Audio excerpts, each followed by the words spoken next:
You're listening to the Faith and Other Oddities podcast, brought to you by the Raven Creek Social Club, where we talk about faith and other oddities. For questions, comments, or to be part of the conversation, join us on Facebook, Twitter, and Instagram, where you can find us at Raven Creek SC. Now for your hosts, Emily Dixon and Nathan Underwood. So I got to do something really cool this week. Do tell. At least I thought it was cool. I got to send out our first thank you mug for Patreon. Yay! Naomi, who was our guest on Commentarians, she's been a supporter of our podcast, and as of right now, I don't know if it'll change in the future. You know, I can't plan for inflation, but as of right now, $5 a month after your first 3 months of support, you get yourself a special thank you mug. So personalized with custom artwork and everything. Yep. So if you are into coffee and mugs, or just drinking things out of mugs, it doesn't have to be coffee. You can put pencils in it for all I care. Yeah, go check it out. But yeah, it's cool. I like the design. I kind of played with the arrangement of stuff on it. So hopefully, I think by the time this airs, Naomi should have hers. I hope she likes it. And be sure to put a picture up of you and your mug. Absolutely. So. Well, and then Miss Amy, our contest winner from way back. I finally got around to doing that. Yeah, we talked about we talked about how sometimes we're kind of slow getting around to things because there's only two of us. Well, I finally got around to getting our contest winner her shirt, and Amy, we hope you enjoy that. I'm sure she will. And Amy's a former student of mine, so she has to love it. And not that I'm in control of her grade anymore, but I have to draw on those teacher-student bond there. Yeah. So okay, well, cool. But again, I'm excited about. Oops, I'm bumping my mic stand there. I'm excited about that, and hopefully everyone else is. And we really appreciate the support. But you didn't come to hear about Patreon and what we're doing there necessarily. So let's talk about what we came to talk about. Oh, okay. So you actually kind of threw a wrench into the works because we bypassed something in our last episode, and you brought up the fact that when Tamar had her children, it's twins. Yeah. Well, I thought it was interesting because if you just read through the text, there's some like obvious parallels. Mm-hmm. And the first one is that, there's the older and the younger. Right.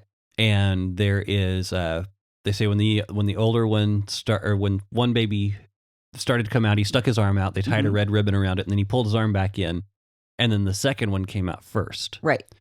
And so you kind of have the whole parallel of the baby, with Jacob and Esau. Yeah. Being more ambitious, like with Jacob holding Esau's heel. So there's I thought that was interesting, so I wanted to find out if there was more about that. And so you and I kind of looked into some of this stuff, and it was kind of interesting. Oh, it goes into this another rabbit hole that I can fall into. And what's interesting about it is the fact that twins are like an ongoing topic throughout the Bible. Matter of fact, there's even some traditions that Cain and Abel were twins, or that they were born with when Cain was born, he had a sister who was a twin. And when Abel was born, he had a sister who was a twin. And so there's this big tradition around twins, and who is going to be the successor and the one to carry out the family legacy. And the thing is, when I got to looking at this, I was really, I wound up staying up like till 2:00 this morning because I just couldn't sleep because I kept going through stuff. And so one of the things I was looking at was Tamar's twins are both part of the covenant community.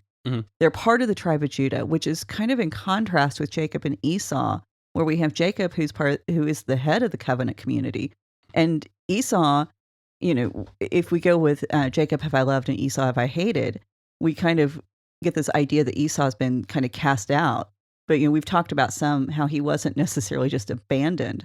And then it dovetails nicely with what Heiser's doing right now in the book of Exodus, talking about how Moses learned about the worship of Yahweh, possibly from the Canaanites and the Midians, and how this becomes a part of their legacy. And, we talked about that Edomite king list that we weren't going to talk about because it was so boring. Well, it actually contains one of the names of Jethro. Jethro had 7 names in the Bible. It contains the names of Jethro in that lineage. And so Jethro would have been part of Esau's descendants, and they would have still been worshiping the one true God. And so it isn't that Esau's family was excluded from the worship of God or that they couldn't serve God. It's just they weren't going to be the ones who brought the Messiah. Sure. And so I thought that was a really cool little dovetail and we're reminded, I think, with the birth of Tamar's twins, that a twin doesn't automatically mean a good twin and an evil twin. Right. And so because it's actually through one of Tamar's twins that we get King David. So that's kind of where I ended up on that. Yeah. Because I was, throwing this together last night because we were both going through different things. No, it's actually, and it's kind of interesting. So I found an article on Chabad, which you kind of have to, you kind of have to watch some of their stuff because they talk a lot about a lot of stuff that's just tradition. That's not, there's no documentation for, but I thought it was interesting that they talk about God making things in pairs.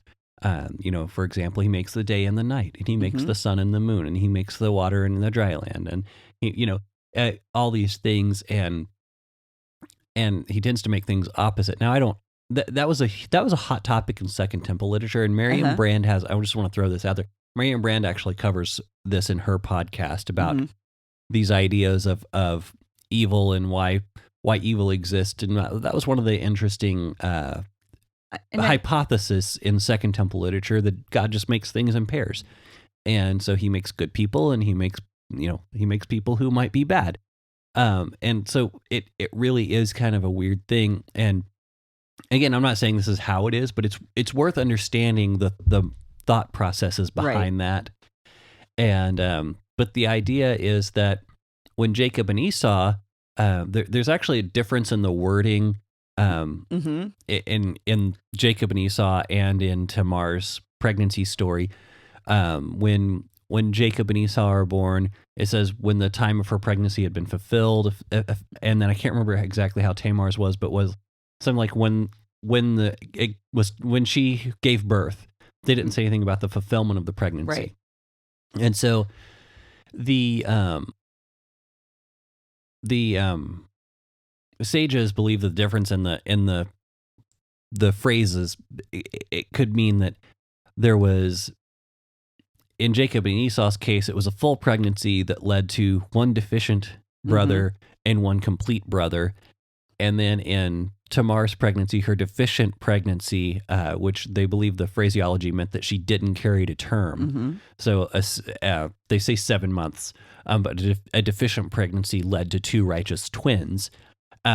Again, that's just speculation, but I do think it's fun to throw those things out there just to kind of, so you can see some of the traditions that surround it. And that part of that tradition comes from, I believe, the actual word for twins in those 2 accounts. In the account for Jacob and Esau, the word twins was missing a couple of letters. Yeah. Because with Hebrew, it's really funny. Sometimes you can do like what they call deficient spellings, and you can lose some letters, which makes it really fun for those of us trying to learn Hebrew. And then Tamar, the twins, actually the spelling is complete. Right. And so when we talk about Chabad and their website, they're drawing on a lot of sources that sometimes dovetail with Kabbalah. And when you get into that Kabbalah, then you begin to, and we've talked about Kabbalah before, you start to get into the significance of each individual letter. And that's one of those points that I think we've made, that you have to be careful with reaching too far. Yeah. And I think that, I don't think there's anything in that particular article that, and we'll link to it so you can read it. It's just interesting. I don't think there's anything that necessarily violates the text, but I don't think there's anything. Maybe a little bit too much speculation. There's just a whole lot of speculation in it. So, but it's interesting to read to kind of get an idea of that thought process. Sorry, I have a drinking problem. It went down wrong. So, anyway, you can't say things like that on mic. People are going to take that sample and they're going to be like, well, you can't trust them. She's an alcoholic. Yeah. Of all the problems I have, that's not it. So anyway, but yeah, so I want to talk, but you had some other stuff on the twins that was kind of interesting, didn't you? Or was that it? Did you already do yours? I think I pretty much did it, except for one thing. I will point this out just in case I forget to mention it again. When we get to the birth of Joseph's boys, the phrasing there does not specifically say twins, but the phrasing kind of lends itself to the interpretation of twins. Mm-hmm. So once again, we would have this tradition of twins within Jacob's family, and it's kind of interesting. And I think we also we talked about how Thomas, doubting Thomas, is also a twin. I think you mentioned that, and then I think one of my kids said something and distracted me. So yeah, I don't think I have any information on that. You did all the research on that one. Well, and I didn't do a whole lot because, like I said, it was late last night. But there was probably something even to that, being able to tie in. But we haven't made those ties. So if anybody wants to take that and run with it, feel free. Yeah.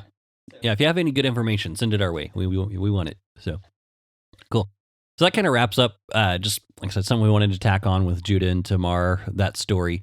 And we thought that was kind of some interesting speculation that was out there. Yeah. And so now we are back to Joseph down in Egypt. Yeah, he has been down there for a while. We really don't know how long.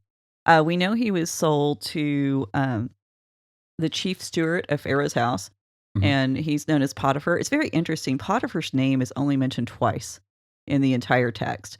And so, but I think it's a very familiar Old Testament name, and maybe it's because the story... It's got to be because of the story, because there's for some reason, we like this story in Sunday school. Mm-hmm. And I do think I want to kind of look, I kind of at one point going to go back and look at like the popular stories of Sunday school and find out like, what is it about these particular stories? And there's some that are kind of obvious, Noah's Ark because of the animals. Right. Adam it makes Eve, a good song. Yeah. Adam and Eve, just because it's at the beginning, I'm pretty sure. Then you have Samson because that's a really cool, like kind of superhero type thing, but there's, then Joseph, we talk about Joseph, and I don't know if it's because, people understand what it's like to get picked on by your older brothers. But then of course that leaves the story kind of deficient because then like we talked about last week, this wasn't just teenagers. It wasn't just, your older brother's wrestling with you in the living room. These were like these were adults who wanted to kill him, and sold him. Because if you look at, back into the story of Judah and Tamar, it says about that time Judah went. And so it means Judah was already a grown man who is going to establish his own house. Yeah, to go find his son a wife. Yeah, so he had grown kids. And whenever you think about the dynamic that's going on here, and again, I want to go ahead and put this out there one more time. This really is about the creation of sacred space. It's about creating a family to inhabit that space. And so it gets very interesting to see the dynamics that are going on with this holy family. It's so completely dysfunctional. Well, it does speak to this, the dysfunction, because think about it, how often when families, when siblings grow up and they have kids of their own, a lot of their sibling stuff gets set aside because they're too busy to worry about it. Right. And to think about the fact that Judah's they're still operating in this dysfunction even after Judah has kids that are old enough to marry. Yeah. That's kind of crazy. Well, and I think if anything, it should give us hope, because how many of us came out of dysfunctional families? I think the answer is all of us. Yeah, to some degree, there's dysfunction. But I think sometimes people think that disqualifies them from being a person of faith and actually serving God. And so, no, you're in good company. I think that's the message that comes out of this. Yeah, and it really is. It's kind of interesting just seeing like that the message is over and over that God redeems. And it's so obvious that if you're not seeing God will fix a bad situation, I don't understand what Bible you're reading. Right. So Joseph, while he's in Egypt, he's in Potiphar's house. He rises very quickly to the top of the hierarchy within the house. Mm-hmm. He's basically the second in command. And at first, this used to be a point of criticism against the Bible, that Potiphar would allow a Hebrew to take that kind of leadership role in his house. Right. And the thing is, we now have archaeological records that show us. Sorry, they had a kid in the room. We're back. Go ahead. Okay. So for a long time, there was a lot of dispute about whether or not an Egyptian would allow a Hebrew to take that much control in his house. Mm-hmm. And now we know from some archaeological records that this was actually pretty common. And we have papyrus, specifically the Brooklyn papyrus, 335.1446. And it actually outlines the way that slaves were incorporated into the house. And it was very common for foreign slaves to have these household jobs, to have these administrative positions, and they would put Egyptian slaves out into the field to work. That's interesting. It really is, especially when you consider where the story's going. Yeah. And the Exodus is the next book. And this is really the beginning of the fulfillment of God's prophecy to Abraham that his children were going to spend 300 years or 400 years in slavery. And this is the beginning of that. Yeah. And but let's not get too deep into that, because when we get into that chapter, there's some really interesting stuff to point out. And we can go, it can get crazy. But I just wanted to point, this is where it starts. And the other interesting thing about this story is, as you read through it, 4 times it says that God is with Joseph. Mm-hmm. And the word there for God is, if you look in your Bibles, most of you will have, it'll say, and the Lord was with him. Uh-huh. And it's Lord in all capital letters. So it's Yahweh, or however you want to try to pronounce that.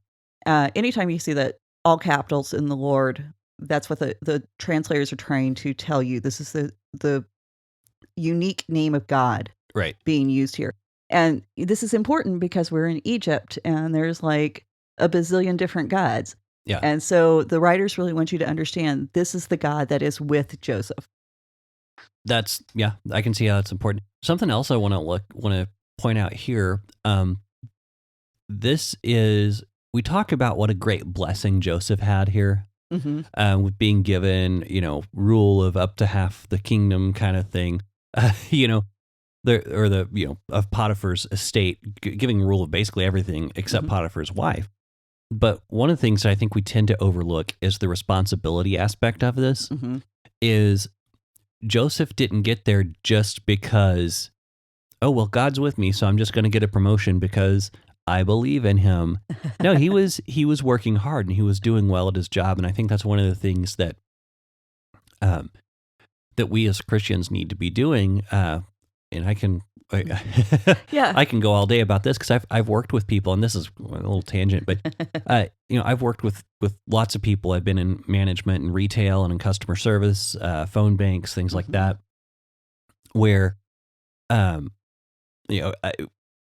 people I have and I'm not joking, the people I have the most trouble with have been the people that say, "Hi, my name is so and so, and I'm a Christian." And do you have a break for pastors? Well, how much can I get off of this? We have customers, even church customers that would go into I used to work for Guitar Center. They would come in and they would put together these huge orders and then tell us, "Oh, well, we didn't budget that much for it." And I mean, I had one guy who would say, "Okay, well, if it's God's will, he's going to provide for it, right?"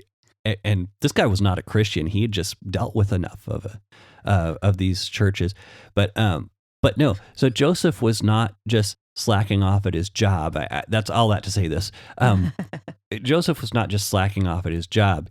And relying on, oh, well, God's going to take care of it. I don't have to worry. No, he was putting in the work as well to do and be obedient so that God could move him into this place. And I think it's just not even just the work. I mean, that's a big aspect of it. I don't want to downplay that, but even his attitude. Right. While doing the work. I mean, you don't put somebody who's going to be an intimate part of your household in this kind of position if they don't have an attitude you like. Yeah, and integrity also being a big part of that too, because how many times have you seen? I've seen people going in and coming from a sales background.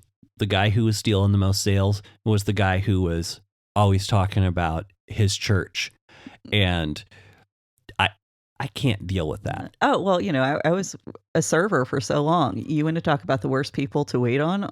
Sunday afternoon crowds. Yeah, Sunday afternoon crowd. They're going to have 15 people at one table, and they're going to tip you $5 for all of it. If they're going to do that, and they're going to have their Bible on the thing, they're going to have special on the table. They're going to have special. You're going to have special prayer time. Special prayer time, but they're also going to have special orders and substitutions. And even though it's the busiest time, and then they're going to leave you a tract that looks like money. Yeah, the tract that looks like $100 bill. Yeah. It almost made me lose my faith a few times. Don't do that. Don't be that person. Yeah. So, okay.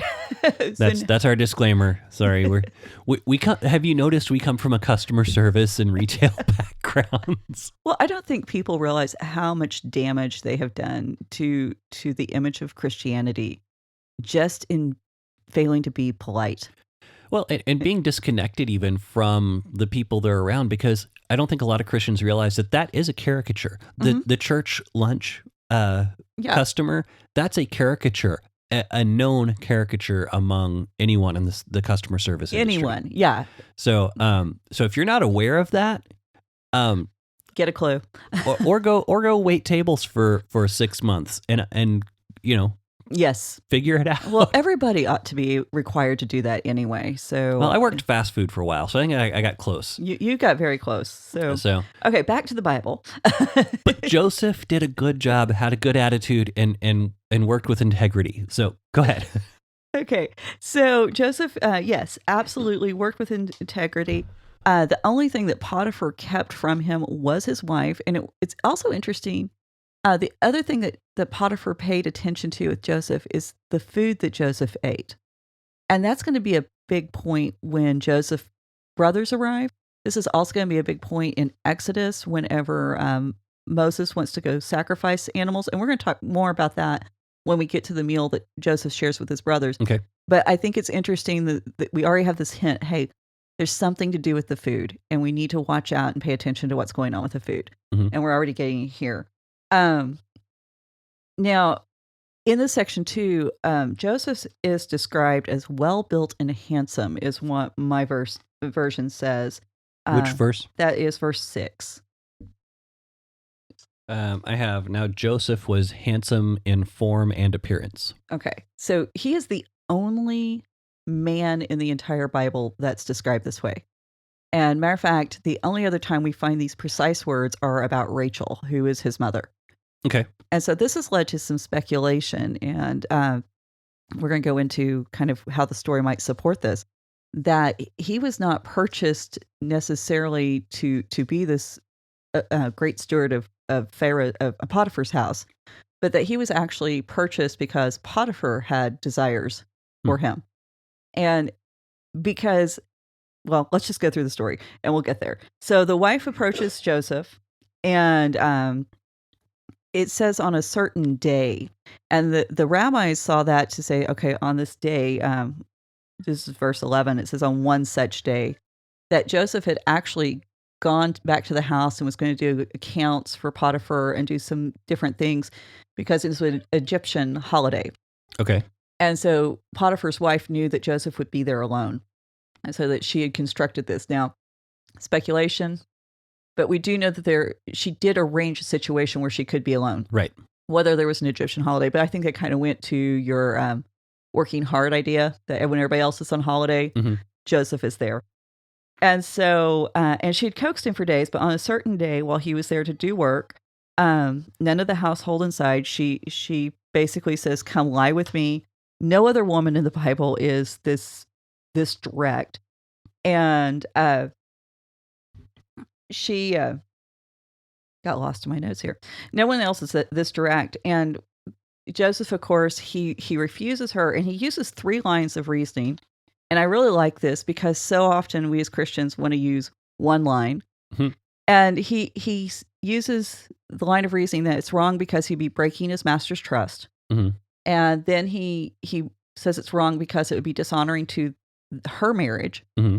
And then he says, it's morally wrong. Right. And so but the moral reason, he holds that back because he knows that has no real bearing on her. Right. The other two things directly impact her. And I think when we're talking with someone who's not of our faith and we're objecting to something, that I think that moral appeal kind of needs to be the last thing on the table. I can see that. Because, well, I mean, if the Bible's not what's defining good and evil in your life, yeah. Well, and that's actually, it's kind of funny because I heard on another podcast talking about, the Bible, they said the Bible is authoritative in all the world. And so whenever we preach the gospel, we don't have to worry about persuading people to see things our way because we're speaking authoritatively. So we don't have to worry about speaking persuasively. And I'm like, that's a really weird thing to say. I don't think that works. That doesn't make sense. I mean, and especially if you have people who don't respect the Bible as a source of authority. Yeah. Well, and you've got to respect something or a person's authority before you're going to obey it. And, in today's culture where we're discounting the Bible as being irrelevant or just being an old book of made-up stories. Right. I mean, this is like saying that Grimm's fairy tales should hold authority because everybody's read it. It's this same kind of logic. And so, of course, we don't believe that. We do believe the Bible is authoritative, but that's for us. Right. And so, we do have to think about how other people are going to perceive a situation. And so we might have to appeal to something that affects them when we're trying to make a moral decision. Right. Now, I do think we should also, I think we should also put that out there and be consistent with it. Mm-hmm. And even, if someone says, hey, is there any other reason, then we should be ready to present that. But I do think that when trying to convince someone else not to do something, we need to appeal to a different type of standard. Right. We don't need to, but we don't need to try to enforce our faith on them or say, you can't do this because I'm a Christian. That's not helpful. And that's the thing. We're imposing the moral stance on ourselves, not on everybody else. And even in this, Joseph is saying, I can't do this because of what I believe. And I think it's very interesting here because this is actually a throwback to the Garden of Eden when we're talking about temptation and the fact that Joseph had control of everything in Potiphar's house except for the wife. Mm-hmm. And in the garden, they had access to every tree except one. And the idea there that the rabbis really begin to pull out is that as human beings, we can have everything we want except for that one thing. Mm-hmm. And it's always that one thing that's being withheld from us that reminds us we are human. We're not God. And as long as we have that one thing that we don't have, whether it's, a peace, a spouse, the perfect job, the perfect car, whatever it is, it's to remind us we're never going to get there. Right. And I can see the wisdom in that. I think some of us need to be reminded that certain things are reserved for God. And, even if that's just having the life we want. Mm-hmm. And so, we could be almost there because your wife and I were talking about balance last night and how impossible really it is to achieve sometimes. Yeah. Well, I was listening to, there's a podcast to listen to called The Femsplainers, which they, it's interesting because I like to listen to it because it's a little different perspective than I see the world, but I still think we need to understand what the voices are. And I think they're a logical, well thought couple women. They have really good guests on, some really, I don't want to say entertaining stories because that's not very informative, very powerful stories about some of the struggles they've been through.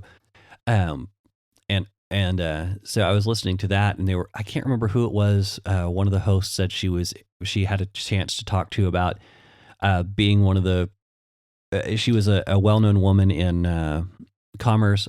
I'll link to the episode whenever I get a chance to think of it.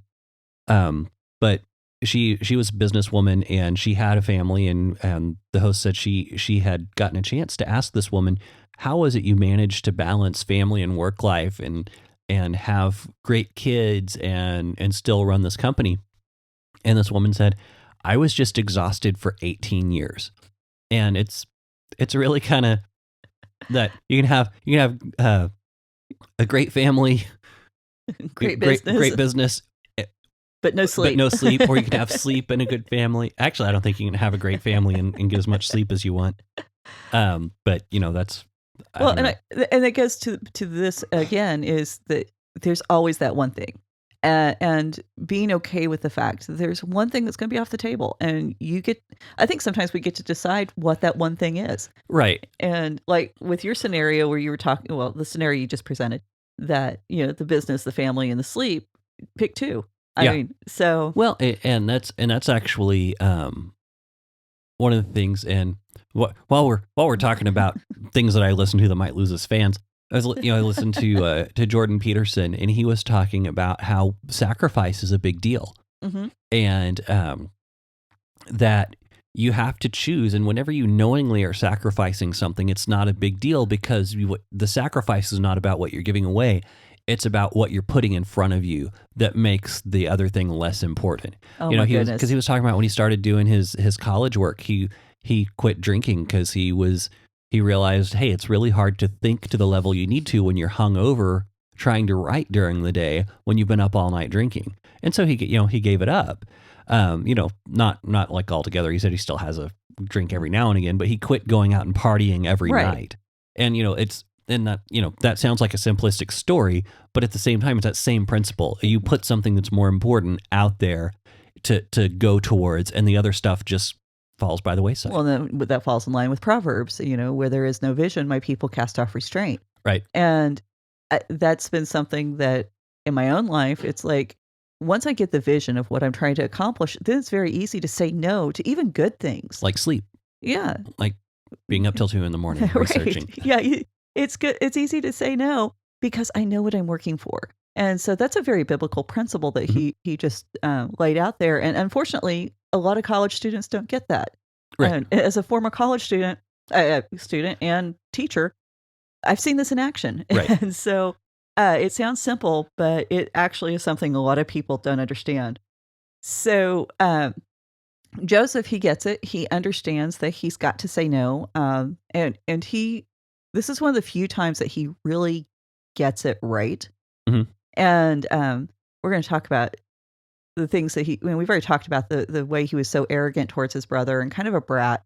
And we're going to talk about whether that character flaw kind of shows back up later. But at this point, he's doing the right thing. And so she goes to her husband, and first she goes to the servants, and she turns all the servants. And it's really what's interesting in this speech that she gives. She doesn't identify Joseph as a slave. She doesn't put him down as a slave when she's talking to the other slaves. She puts him down as a foreigner. Mm-hmm. She's really managing her audience. She's labeling, and she's and this is the shit. There's a whole lot to pull out of. Sorry, that was a little loud. There's a whole lot to pull out of this, because really, whenever you think about when we have an issue, and again, this is definitely a case of sexual harassment run amok. Mm-hmm. But it's one of the oldest cases here. But just that when she goes in, like you said, she says this foreigner. She puts him into a group identity. Yes. Which, what does that do? It shuts out people being able to look at him, and so. But I don't think that's the point of the story. But go ahead. Well, and that's the great thing. There's a verse in Isaiah and Jeremiah that says, "A hammer breaks many rocks," and the rabbis saw that as there's a lot of things to pull out, many meanings to pull out of a single scripture. Yeah, there definitely is, because I know that, and theologians are probably some of the worst at putting someone in a camp so you don't have to listen to what they have to say. Oh, but let's go. Yeah. Okay. I know which soapbox you're trying not to climb on. I know. I'm trying to leave it alone. Just leave it alone. But this becomes a huge theme, and this really becomes Joseph's defining moment, because it is so right.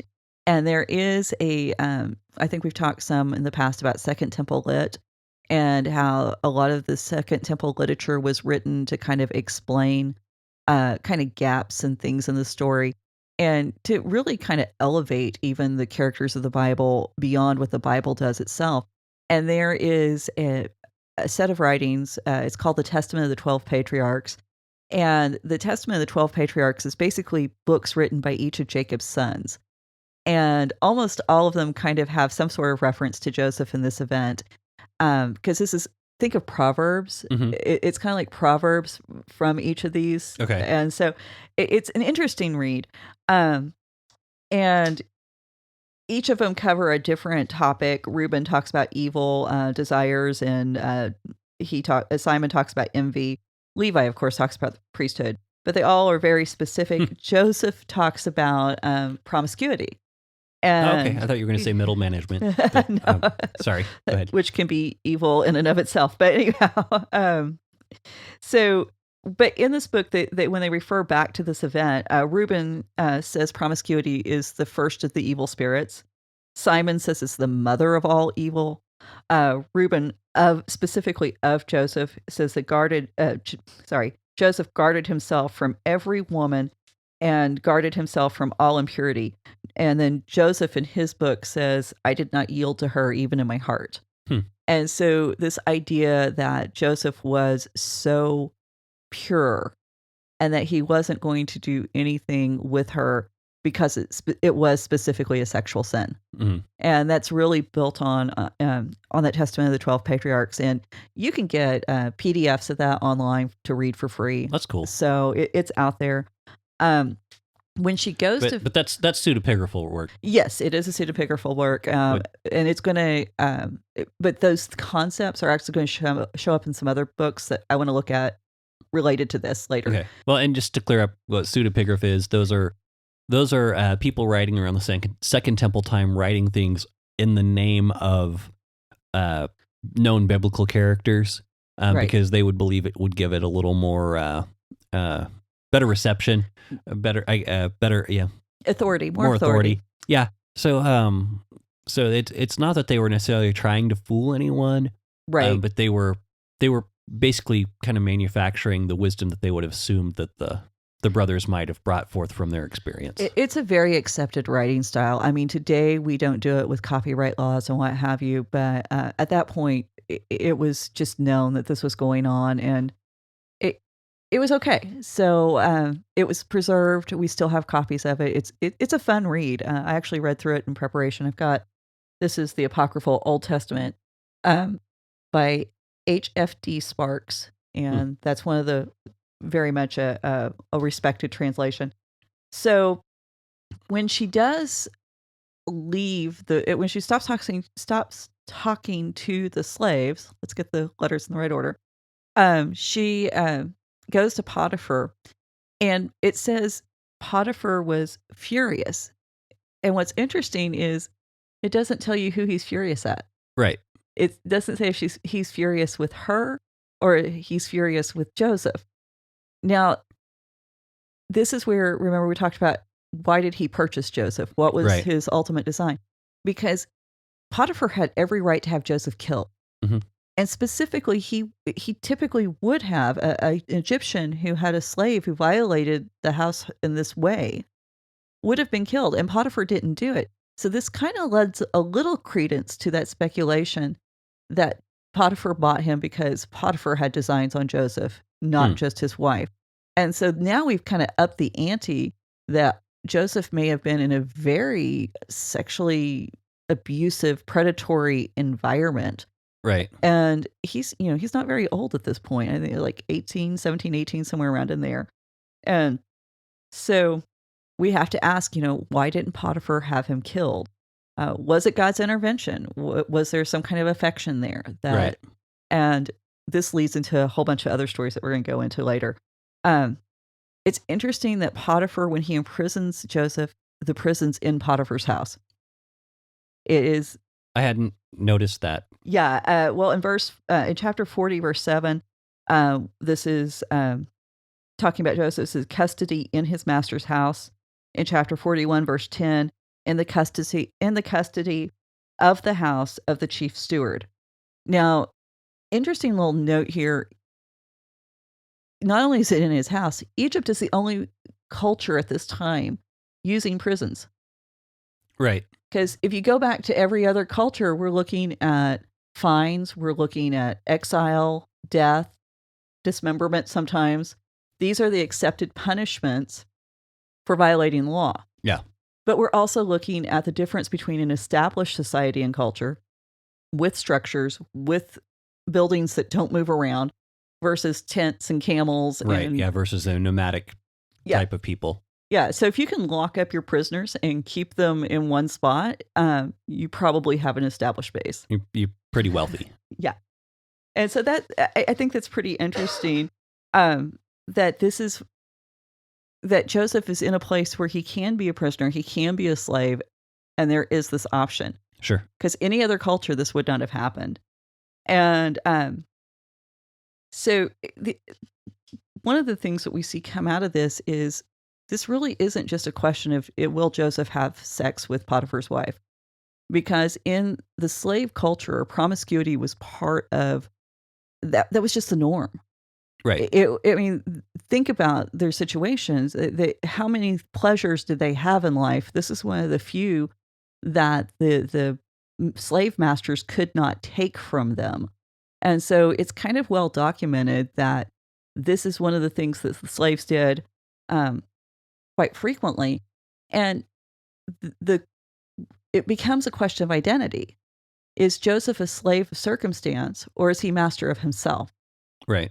And in saying no, he is actually saying, this is who I am. Mm-hmm. I'm still in control of myself. And I don't, even though I might physically be enslaved, the truest part of me isn't enslaved. Right. And I thought, I never really thought about it from that perspective before.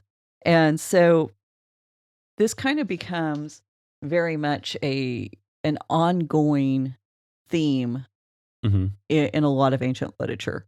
Okay. So that's interesting. I hadn't considered that before either. But that's it's the I think we kind of have to step back from our modern perspective. Right. Because most of us wouldn't have the first clue as to what it would mean to be a slave in anyone's house. And we think, oh yeah, I'm slaving away for the man. Right. And that has no bearing whatsoever with what Joseph's actual circumstance. Because at the end of the day, we can go home. Right. We can find something else to do. Most of us that can pay the bills. We can wear what we want to wear. We can watch what we want to watch on TV. All of these things. We can marry who we want to marry.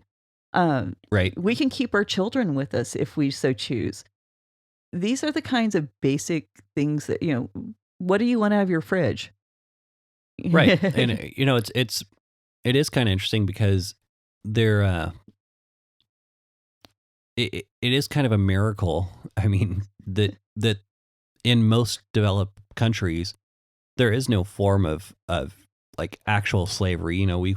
There's inequality in the world, and we are working hopefully to bring people up out of poverty. And what slavery does exist is very much underground and not publicized. And I mean, because I don't want to downplay the sex slave trafficking that goes on. But again, not an accepted part of our society. Right. And so I think it's just amazing, though, that whenever you look at how much slavery happened in history, the fact that we have in just a very short amount of time. Mm-hmm. I mean, this was kind of a new experiment for the world to not have a class of people who don't get to make their own choices. And that's really awesome. Mm-hmm. But we need to appreciate that, hey, this is kind of a new thing. And we're working through a lot of the repercussions because the majority of our time on Earth, there has been some form of slavery. And so just the fact that it seems so far removed from us mm-hmm. in a lot of ways, but it does need to be a little fresher in our minds that, hey, this is the new way of going about things. And when we look at ancient cultures, they didn't even have a concept of not having slaves. Right. And so we should not necessarily say it's okay that they did these things, but we should understand that they were working with the best they had. Well, and I think it's interesting that these brothers were able to enslave their own brother. Hmm. And a lot of times I think what we forget about in ancient slavery, we aren't talking about a race issue. We're talking about who was conquered, who was powerless, whether Hmm. it was through combat or through poverty, because a lot of people would sell themselves into slavery in order to have a place to sleep and a place to live. Right. And so this was not, it was not based on any nationality or race or ethnicity. It was all about who had the power. Right. And, that's I think that's another thing we miss when we talk about biblical slavery. And so Joseph, I mean, he was a Hebrew. And the Egyptians, they had slaves from across the world. We actually know that they had Asian slaves. Hmm. They had other Egyptian slaves. They had African slaves from the rest of the continent. They had very much. There was a pride in having almost like, hey, I've got one of each set. Or I've got the full set. And that sounds It horrible, does. but that was the mindset of the Egyptian household, because the more diversity you had in your slaves, the more powerful you must be, Mhm. because different skill sets were associated with different races and ethnicity. Hmm. And, we still kind of have that mindset today in a lot of things. But this story kind of illustrates that there's this ability in Joseph to rise above the circumstance, Mhm. to say that I'm not going to allow myself to be completely defined by outward circumstance. And I think that's something we need to be able to do in our own life. And it's a theme that gets picked up on. Mhm. We have at least 5 different Greek myths where there's a young man who's wrongfully accused. Mhm. Or wrongfully attacked by a married woman or a woman who's unavailable because she could belong to the gods or what have you. Right. And then another god intervenes and saves this god. We have in Egyptian mythology. In Egyptian mythology, there's a tale called the Tale of the Two Brothers, Mhm. and in this, it's very much about one brother's wife tries to seduce another brother, and the brother who is being seduced runs away, and the brother who is married to this woman has to figure out the truth, and it becomes this big whole saga. It's very closely related to the Osiris myths, Mhm. which, if you've ever listened to Horace Saves Christmas, that will explain some of that. We'll put a link to that too. And but it actually was a story that was written sometime after Joseph, and it's a possibility that this is Egyptian myth actually picked up on the Joseph story and incorporated different elements into the Egyptian mythology, Hmm. which is very rare from what we typically hear in the comparative religion Yeah. studies. Yeah. Usually, comparative religion, it has the older material before the biblical material. Right. Which, Well, if if you have a problem with that, I will find Dr. Heiser does a really good episode on that, where he compares some of the Psalms to the Baal cycle, mhm. and man, that episode was incredible.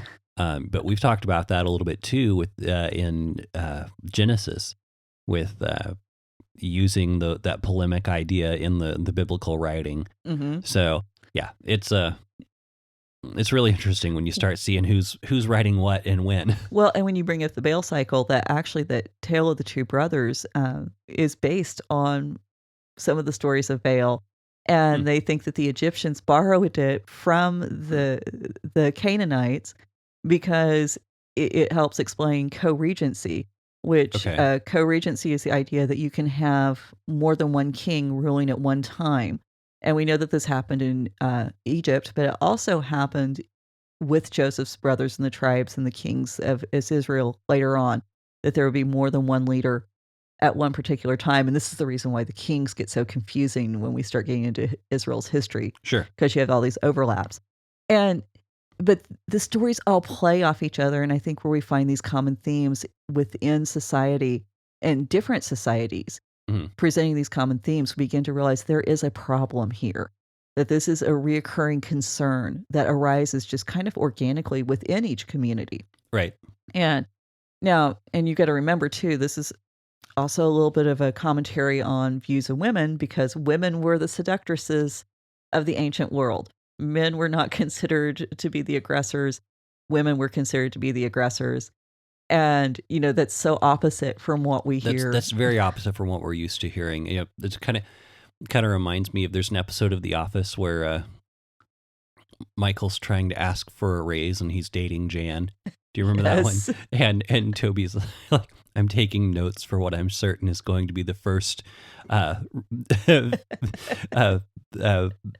sexual harassment case of a man to a woman, or a woman to a woman harassing man or something like that. And I'm like, it's kind of funny because this one's actually kind of what Toby was thinking of. It's exactly that. And so I think it's kind of interesting when we get into that the idea that a lot of the oppression of women that we see touted as a biblical hallmark, it's because they thought women were that powerful and that dangerous. Mm-hmm. And so they had to kind of keep women oppressed, or we were just going to rise up and take over the world and force men to have sex against their will all the time. And it was going to be a horrible place because we were going to be able to control everything. And that's obviously a very abbreviated version of events. I'll say that's a very interesting. Yeah. Oh yeah, and I won't get too graphic on this, but there is there's some great work. I'll see if I can find some books, some that I might feel appropriate to share that discuss some of this, but it is a common theme. And so Joseph in Potiphar's house, this sets the scene for what's going to play out again. And we know that actually this is the first episode, and then we get with Pharaoh, which we won't go into today, but almost the same thing happens. That as far as the rise in power, he's second in command. And so we have these very quick retellings, and wrapped up in there, we also have retellings of Laban and Jacob. We have, and so we're going to be able to jump into some fun things with that. Yeah. No, there's a whole lot in that story. So. Yeah, because we're actually, we're going to come back to it in probably our next episode. But okay. Yeah. Is that kind of where you're wanting to stop for now? I think so. I have no idea what our time is. Oh, we're a little under what we typically are, but there's a whole lot in this episode anyway. Because man, we went a little bit of everywhere.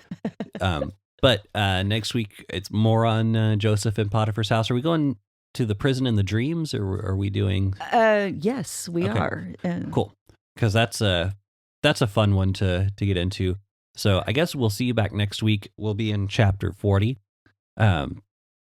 Thanks again to our Patreon donors. If you want to be one of them, hit up patreon.com/RavenCreekSC.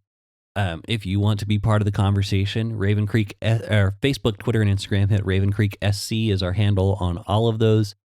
Pretty much any social media, if there's a Raven Creek SC it's us. account, that's us. Then RavenCreekSC.com is our website, which can get you pretty much anywhere you need to find us.